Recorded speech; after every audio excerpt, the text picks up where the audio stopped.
ಆತ್ಮೀಯ ಬಂಧುಗಳೇ, ಶ್ರೀರಾಮಚರಿತ ಮಾನಸ ಅಯೋಧ್ಯಾಕಾಂಡ, ಇದರಿಂದ ಚೌಪಾಯಿಗಳು ಮತ್ತು ದೋಹೆಯನ್ನು ತಿಳ್ಕೊಳ್ಳೋಣ. ಲಖನು ರಾಮು ಸಿಯ ಜಾಹು ಬನ್ ಭಲೆ ಪರಿಣಾಮ ನ ಪೋಚು ಗಹಬರಿ ಹಿಯ ಕಹ ಕೌಸಿಲಾ ಮೋಹಿ ಭರತ कर सोचो ईस प्रसाद असीस तुम्हारी सुत सुत बधु देव सरी बारी राम सपथ मैं कीन्ह न कामू सो करी कहूँ सखी सती भामू भरत सील गुण बिनय बड़ाई भायप भगति बरोस भलाई कहत सारदहु कह मति हीचे सागर सीप की जाहि उलीचे जानवु सदा भरत कुल दीपा बार बार मोही कहेवु महीपा कसे कनकु मणि पारिखी पाये पुरुष परिखियहि समय सुभाये अनुचित आजु कहब अस मोरा सोक सनेह सयानप थोरा सुनी सुरसरी सम पावनी बानी ಭಯಿ ಸನೇಹ ಬಿಕಲ್ ಸಬ ರಾಣಿ. ಇವು ಚೌಪಾಯಿಗಳು ಮತ್ತು ದೋಹೆ. ಈಗ ಇದರ ಅರ್ಥವನ್ನು ತಿಳ್ಕೊಳ್ಳೋದಕ್ಕೆ ನಾವು ಪ್ರಯತ್ನ ಮಾಡೋಣ. ಇಲ್ಲಿ ತುಳಸಿದಾಸರು ಹೇಳ್ತಾರೆ, ಕೌಸಲ್ಯ ಹೇಳದ ಮಾತು ಅಂತಂದರೆ ವಿಧಿ ಸೃಷ್ಟಿಸಿದಂತಹ ಭವಜಾಲ ಅನ್ನೋದು ಅನಾದಿಯಾಗಿದೆ.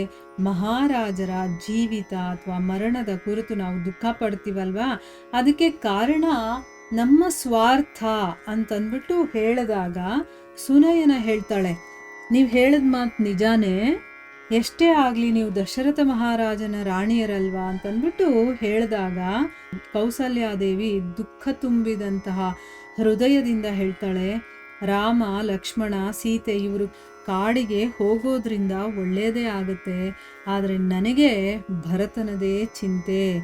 ಈಶ್ವರನ ಅನುಗ್ರಹದಿಂದ ನಿಮ್ಮ ಆಶೀರ್ವಾದದಿಂದ ನನ್ನ 4 ಮಕ್ಕಳು ಸೊಸೆಯರೂ ಕೂಡ ಗಂಗಾಜಲದ ಹಾಗೆ ಪವಿತ್ರರು. ರಾಣಿ, ನಾನು ಯಾವತ್ತೂ ಶ್ರೀರಾಮನ ಮೇಲೆ ಆಣೆ ಇಟ್ಟವಳೇ ಅಲ್ಲ, ಆದರೆ ಇವತ್ತು ರಾಮನ ಮೇಲೆ ಆಣೆ ಇಟ್ಟು ನಿಜವನ್ನ ಹೇಳ್ತಾ ಇದ್ದೀನಿ. ಭರತನ ಶೀಲ, ಗುಣ, ನಮ್ರತೆ, ಹಿರಿಮೆ, ಆ ಭ್ರಾತೃತ್ವ, ಭಕ್ತಿ, ಭರವಸೆ ಮತ್ತು ಒಳ್ಳೆತನ, ಇದನ್ನೆಲ್ಲ ವರ್ಣನೆ ಮಾಡೋದ್ರಲ್ಲಿ ಸರಸ್ವತಿ ಕೂಡ ಹಿಂಜರಿತಾಳೆ. ಅಂದರೆ ಅವನ ಗುಣಗಳು ಅಷ್ಟಿದೆ, ಅಷ್ಟು ಒಳ್ಳೆಯ ಗುಣಗಳಿದೆ, ಅದನ್ನು ಸರಸ್ವತಿ ಕೂಡ ವರ್ಣನೆ ಮಾಡೋದಕ್ಕೆ ಹಿಂಜರಿತಾಳೆ ಅಂತ ಹೇಳಿ ಒಂದು ಮುತ್ತಿನ ಚಿಪ್ಪಿನಿಂದ ಸಮುದ್ರದ ನೀರನ್ನು ಎರಚಿಬಿಟ್ಟು ಅದನ್ನು ಖಾಲಿ ಮಾಡೋದಕ್ಕಾಗತ್ತಾ ಅಂತ. ಅಂದರೆ ಆ ಭರತನ ಗುಣಗಾನ ಅನ್ನೋದು ಸಾಗರದಷ್ಟಿದೆ. ಒಂದೇ ಒಂದು ಮುತ್ತಿನ ಚಿಪ್ ಇರುತ್ತಲ್ಲ, ಅದರಿಂದ ಏನಾದರೂ ಸಮುದ್ರದ ನೀರನ್ನು ಖಾಲಿ ಮಾಡೋದಕ್ಕೆ ಸಾಧ್ಯನಾ? ಅಂದರೆ ಅಷ್ಟು ಗುಣ ಭರತನಲ್ಲಿದೆ ಅಂತಂದ್ಬಿಟ್ಟು ಅರ್ಥ. ನಾನು ಯಾವಾಗಲೂ ಕೂಡ ಭರತನನ್ನು ನಮ್ಮ ಕುಲ ದೀಪಕ ಅಂತಲೇ ಭಾವಿಸ್ತೀನಿ. ಅಂದರೆ ನಮ್ಮ ಕುಲದ ಒಂದು ಮಹಿಮೆಯನ್ನು, ಉನ್ನತಿಯನ್ನು ಅಥವಾ ಅದರ ಒಂದು ಉಜ್ವಲತೆಯನ್ನು ಬೆಳಗೋ ಅಂಥವನು ಅವನು ಅಂತ ತಿಳ್ಕೊಂಡಿದ್ದೀನಿ. ಮಹಾರಾಜರು ಕೂಡ ಇದೇ ಮಾತನ್ನು ಪದೇ ಪದೇ ಹೇಳ್ತಾ ಇದ್ರು. ಚಿನ್ನವನ್ನು ಓರೆಗಲ್ಲಿಗೆ ತಿಕ್ಕದಾಗಲೇ ಪರೀಕ್ಷೆ, ಅಂದರೆ ಒಂದು ಚಿನ್ನವನ್ನು ಇದು ಪ್ಯೂರ್ ಆಗಿದೆಯೋ ಇಲ್ವೋ ಅಂತಂದಾಗ ಓರೆಗಲ್ಲಿಗೆ ಹಾಗೆ ತಿಕ್ತಾರೆ, ಆವಾಗ ಅದ್ರ ಒರಿಜಿನಾಲಿಟಿ ಏನು ಅನ್ನೋದು ಗೊತ್ತಾಗೋದು. ಅದೇ ರೀತಿ ಒಂದು ರತ್ನವನ್ನು ಪರೀಕ್ಷೆ ಮಾಡುವಂಥವನು ಇರ್ತಾನಲ್ಲ, ಅವನ ಕೈಗೆ ಸಿಕ್ಕದಾಗಲೇ ಅದರ ನಿಜವಾದ ಬೆಲೆ ಏನು ಅನ್ನೋದು ಗೊತ್ತಾಗೋದು.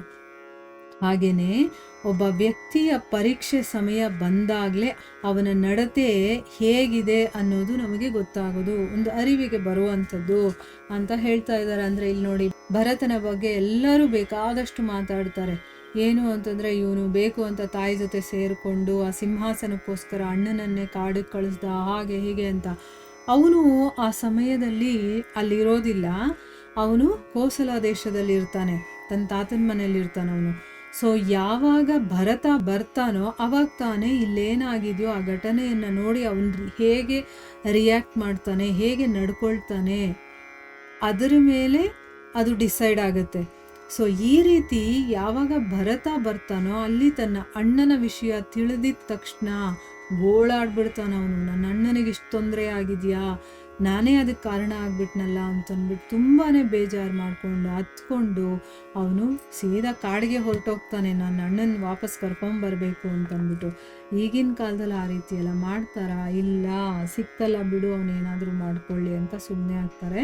ಈ ರೀತಿ ಒಬ್ಬ ವ್ಯಕ್ತಿಯನ್ನ ನಾವು ಅವನಿಗೆ ಬರುವಂಥ ಒಂದು ಕಷ್ಟದ ಸಮಯ ಬರುತ್ತೆ ನೋಡಿ, ಪರೀಕ್ಷೆ ಸಮಯ, ಆಗ ನಿಜವಾಗ್ಲೂ ಅವನ ನಡತೆ, ಅವನ ಯೋಗ್ಯತೆ, ಅವನ ಒಂದು ಸಂಸ್ಕಾರ ಆಗಿರ್ಬೋದು, ಅವನ ನಡವಳಿಕೆ ಆಗಿರ್ಬೋದು, ಅವನು ಹೇಗೆ ಏನು ಅನ್ನೋದು ಆಗಲೇ ನಮಗೆ ಗೊತ್ತಾಗೋದು. ಆದರೆ ಈ ದಿನ ನಾನು ಹೀಗೆ ಹೇಳೋದು ಅನುಚಿತವಾಗುತ್ತೆ. ಶೋಕ ಮತ್ತು ಸ್ನೇಹಗಳಲ್ಲಿ ವಿವೇಕ ಕುಗ್ಗುತ್ತೆ. ಅಂದರೆ ನಾನು ಇವತ್ತೇನಾದರೂ ಈ ರೀತಿ ಮಾತಾಡಿದ್ರೆ, ಭರತ ನಮ್ಮ ಕುಲದೀಪಕ ಹಾಗೆ ಹೀಗೆ ಅಂತೆಲ್ಲ ಈ ರೀತಿ ಮಾತಾಡಿದ್ರೆ ನಾನು ಶೋಕದಲ್ಲಿದ್ದೀನಿ ಮತ್ತು ಸ್ನೇಹಕ್ಕೆ ವಶಳಾಗಿ ನಾನು ಮಾತಾಡ್ತಾ ಇದ್ದೀನಿ. ಯಾಕಂದರೆ ತುಂಬ ಶೋಕ ಆದಾಗಲೂ ನಮ್ಮ ವಿವೇಕ ಕಳ್ಕೊಂಡ್ಬಿಡ್ತೀವಿ ನಾವು. ಅಂದರೆ ಆ ಒಂದು ಯೋಚನೆ ಮಾಡುವಂಥ ಶಕ್ತಿ ಹೊರಟೋಗಿರುತ್ತೆ. ಆಮೇಲೆ ತುಂಬ ಪ್ರೀತಿ ಹೆಚ್ಚಾದಾಗಲೂ ಕೂಡ ಆ ವಿವೇಕ ಅನ್ನೋದು ಯೋಚನೆ ಮಾಡುವಂಥ ಶಕ್ತಿ ನಮ್ಮಲ್ಲಿ ಇರೋದಿಲ್ಲ, ಕಡಿಮೆ ಆಗಿರುತ್ತೆ. ಸೊ ಇಲ್ಲಿ ಯಾಕೆ ಅವಳು ಆ ರೀತಿ ಹೇಳ್ತಾ ಇದ್ದಾರೆ ಅಂತಂದರೆ, ನಾನು ಪ್ರೇಮಕ್ಕೆ ವಶಳಾಗಿ ಭರತನನ್ನು ಈ ರೀತಿ ಹೊಗಳ್ತಾ ಇದ್ದೀನಿ ಅಂತ ಜನ ಅಂದ್ಕೊಳ್ತಾರೆ. ಅದಕ್ಕೋಸ್ಕರನೇ ಈಗ ನಾನು ಈ ರೀತಿ ಮಾತಾಡೋದ್ರಿಂದ ಆ ಒಂದು ಅಭಿಪ್ರಾಯ ಬರುತ್ತೆ. ಗಂಗೆಯಂತಹ ಪವಿತ್ರವಾದಂತಹ ಕೌಸಲ್ಯಾದೇವಿಯ ಆ ಮಾತುಗಳನ್ನು ಕೇಳಿ ಎಲ್ಲ ರಾಣಿಯರು ಕೂಡ ಸ್ನೇಹ ವಿಕಲರಾದರು. ಎಲ್ಲರಿಗೂ ಕೂಡ ಅವಳ ಮೇಲೆ ಇನ್ನೂ ಪ್ರೀತಿ ಜಾಸ್ತಿ ಆಗುತ್ತೆ. ಎಂಥ ಒಂದು ಗುಣ! ತನ್ನ ಮಗ ಇಷ್ಟು ತೊಂದರೆಯಲ್ಲಿರೋದಕ್ಕೆ ಏನೆಲ್ಲ ಕಾರಣಗಳಾಗಿದೆಯೋ ಅದನ್ನು ಯಾವುದನ್ನು ಅವಳು ಕನ್ಸಿಡ್ರೇ ಮಾಡ್ತಾ ಇಲ್ಲ. ಅದ್ರ ಬದಲು ಭರತನನ್ನು ಇಷ್ಟು ಹೊಗಳ್ತಾ ಇದ್ದಾಳೆ, ಭರತನೇ ಶ್ರೇಷ್ಠ ಅಂತ ಹೇಳ್ತಿದ್ದಾಳೆ. ಅವಳ ಒಂದು ಪ್ರೀತಿ, ಅವಳು ಯೋಚನೆ ಮಾಡುವಂಥ ರೀತಿ, ಅದೆಲ್ಲವನ್ನು ನೋಡಿ ಅಲ್ಲಿದ್ದಂಥ ರಾಣಿಯರಿಗೆಲ್ಲರಿಗೂ ಕೂಡ ತುಂಬ ಮನಸ್ಸಿಗೆ ಆನಂದ ಆಗುತ್ತೆ. ಎಂಥ ಒಂದು ಗುಣ ಇದೆಯಪ್ಪ ಇವಳಲ್ಲಿ ಅಂತಂದ್ಬಿಟ್ಟು ಇಲ್ಲಿಗೆ ನಾವು ನಿಲ್ಲಿಸೋಣ. ಹರೇ ಕೃಷ್ಣ.